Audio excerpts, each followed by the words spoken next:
దేవుడి పరిశుద్ధ నామానికి మహిమ కలుగును గాక. ప్రతి ఉదయము సమాధానకరమైన ఆశీర్వాదము వాక్యం వీక్షిస్తున్న నా తోటి దైవజనులకు, అభిషక్తులకు, పరిశుద్ధులకు, సంఘంలో ఉన్న ప్రతి ఒక్క విశ్వాసకి నా హృదయపూర్వక ఆశలు. ఎలా ఉన్నారండి? బాగున్నారా? నిజంగా చాలా సంతోషము.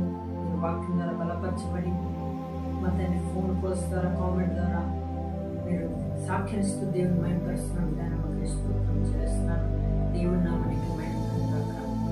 ఈ ఉదయం సమాధానకరమైన ఆశీర్వాదపు వాక్యం మార్కు సువార్త 10వ అధ్యాయము 27వ లేఖనం.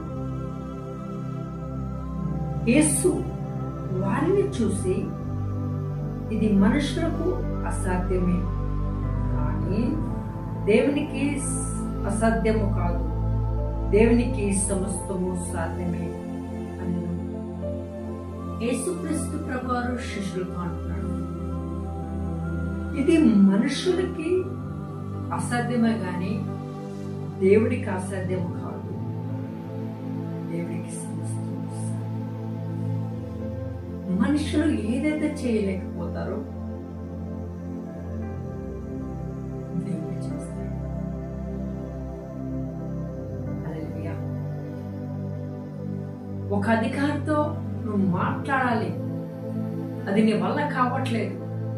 ఆ వ్యక్తిని కలవాలంటే ఆ వ్యక్తికి ఉన్న, ఆ వ్యక్తితో నడుస్తున్న, ఆ వ్యక్తి వెంబటే ఉన్న మనుషులను ముందుకు కలిస్తే ఆ వ్యక్తి కాంటాక్ట్ అవ్వు.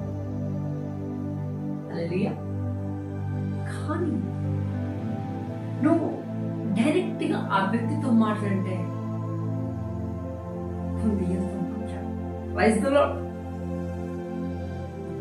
అది అసాధ్యమే.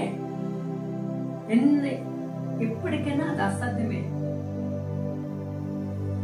ఆ లోకంలో ఉన్న ఆ వ్యక్తిని, ఆ పెద్ద వ్యక్తిని, అధికారిని కలవాలంటే ఆయన కింద ఉన్న కొంతమంది వ్యక్తిని కలవాలి, కొంతమంది వ్యక్తితో అది ఇది ఇస్తుండాలి. అది అసాధ్యమే.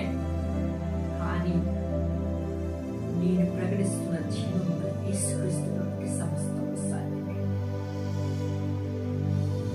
ప్రభువా, ఆ వ్యక్తిని నేను కలవాలయ్యా, ఆ వ్యక్తితో నువ్వు మాట్లాడాలి, నీ చిత్తమైతే అది జరిగించమని ముందు మనను సృష్టించిన సృష్టికర్తను అడిగితే నువ్వు అతని దగ్గరికి పోవటం కాదు. హల్లెలూయా.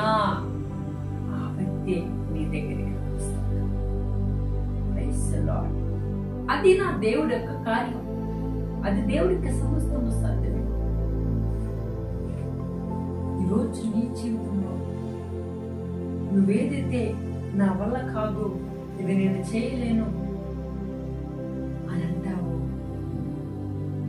యేసుక్రీస్తు డిక్షనరీలో లేదు, అది చేయలేదు, అది చేస్తావు. ఏదైతే నా వల్ల కాదో, ఏదైతే నేను చేయలేను, ఇది నా వల్ల కాదని వెనకడిగేస్తున్నావో, జీవము గల దేవుడి నామం వెంట ముందరిగి అది సమస్తము సాధ్యమవుతుంది.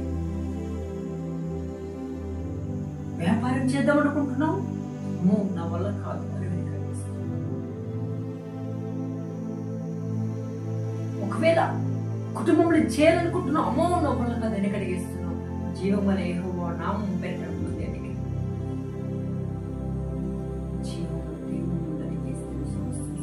అది దేవుడికి సమస్తము సాధ్యమే. అది రోగమైనా, అది వ్యాధైనా, ఎటువంటి స్థితిలోనైనా నీ వల్ల కాదని వెనకడిగేసిన ప్రతిదీ యేసుక్రీస్తు నామం బిడ్డ ముందడిగి అది సమస్తము సాధ్యం. కాబట్టి బిడ్డ, నా వల్ల కాదు, అసాధ్యమే, అసాధ్యమే అనే నీ డిక్షనరీలో ఉంది. కానీ నేను ప్రకటిస్తున్న జీవము గల యేసుక్రీస్తు డిక్షనరీలో అసాధ్యం లేదు, అది సాధ్యం.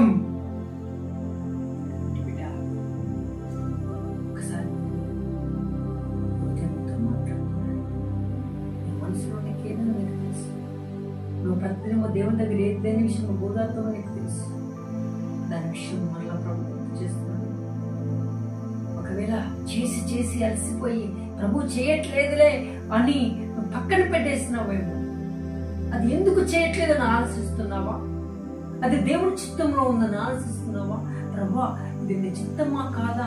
నీ చిత్తం అయితే జరిగించంటే పరిశుద్ధాత్మ, ఒకవేళ ఆయన చిత్తం అంటే ఖచ్చితంగా అది జరుగుతుంది. అది వ్యాపారమైనా, ఒక అధికారితో మాట్లాడాల్సిందేనా, అది నీకు రావాల్సిందేనా, అది నువ్వు పొందుకాల్సిందేనా, దేవుడి చిత్తం ఉంటేనే అది సమస్తం సార్.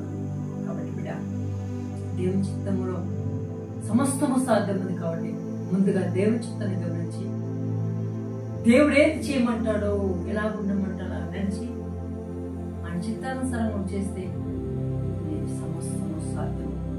కాబట్టి వాక్యంతో మరండి చిన్న ప్రార్థన. కృపతో నింపుతున్న జీవంగా మా పరిశుద్ధాత్మ తండ్రి, నీ పాదములకు వందనములు. మనుషులు ఏదైతే చేయలేకపోతున్నారో, ఏదైతే నా వల్ల కాదని వెనకడిగేస్తున్నారు, వాటన్నిటిని చేయగల దేవుడే ఉన్నావు. ఒకవేళ నీ చిత్తమైతే అది జరిగించి సమస్తము సాధ్యపరిచి నీ నామ మహిమార్థం వాడుకున్న క్రీస్తు వారి నామ పెట్టబెట్టుకున్నాడు.